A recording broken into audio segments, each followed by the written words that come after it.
Next comedian coming to the stage, good friend of mine. Start clapping right now, Mr. David Chrem.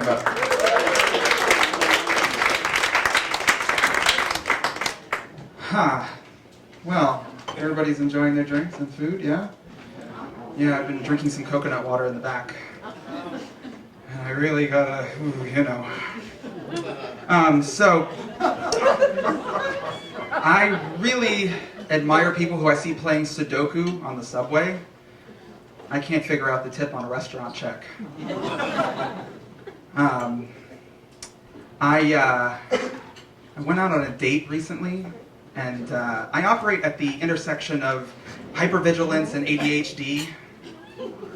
And so I tend to attract people that either have a touch of Asperger's or are highly functioning sociopaths. Neither type of person likes that I can see right through them and then get distracted.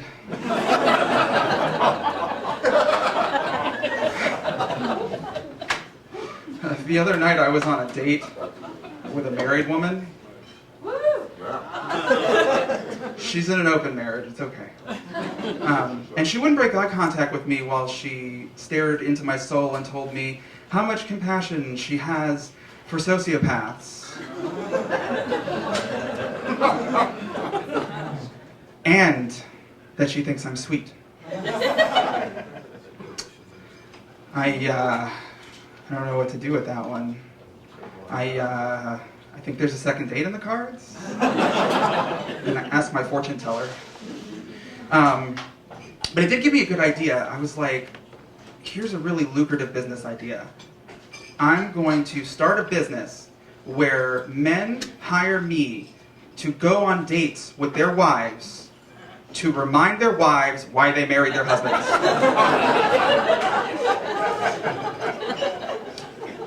I'm thinking franchising. I would say it's going to be the next McDonald's, but, they don't have a code of ethics, so I don't know what to do there. I want to touch on politics for just a second. Wow, it got quiet in here.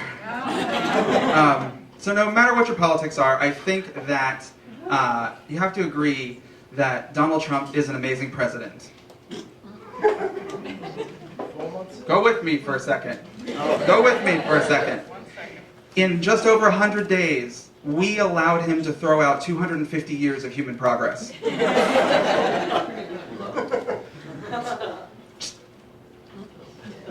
Brilliant. So, I have a friend that was over recently, and he decided that he was going to Skype his mom to tell his mom that he was high. So he gets on Skype with his mom, and he's like, "Hi, Mom, I just want to let you know I'm really high right now." I'm not talking about me, I swear. And she's like, "Are you trying to prove something?" And he was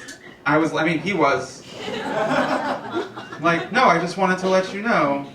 And then when he hung up the phone, I asked him, I said, "Why did you make that phone call?" And he said, "Well, my parents treat me like friends, and I can tell them anything."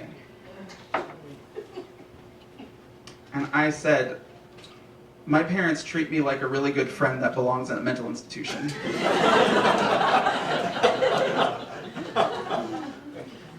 I have to call my mom on the way home every night. Because, like yesterday when that car accident happened, I didn't even know it happened, but I got a phone call. "Are you in the city?" No, I'm not in the city. What happened? "Oh, there was this accident." And I'm like, "Oh yeah, no, I'm not in the city, so I'm just gonna not go into the city today, I guess, and miss class." "Yeah, that's a good idea." "Okay, Mom." I actually didn't come into the city though, which is weird to listen to your mom at this age, I guess. But it's got me this far, right? So, now, for my next trick. No, I'm just kidding. I don't do tricks. I do treats. I like treats. So I have this really amazing smart scale. Does anybody know what a smart scale is?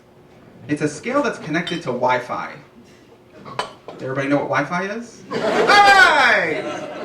So anyway, you get on this scale, you step on it, you have to be barefoot, and it tells you your bone density, it tells you the weather outside, and then at some point it gets around telling you your weight.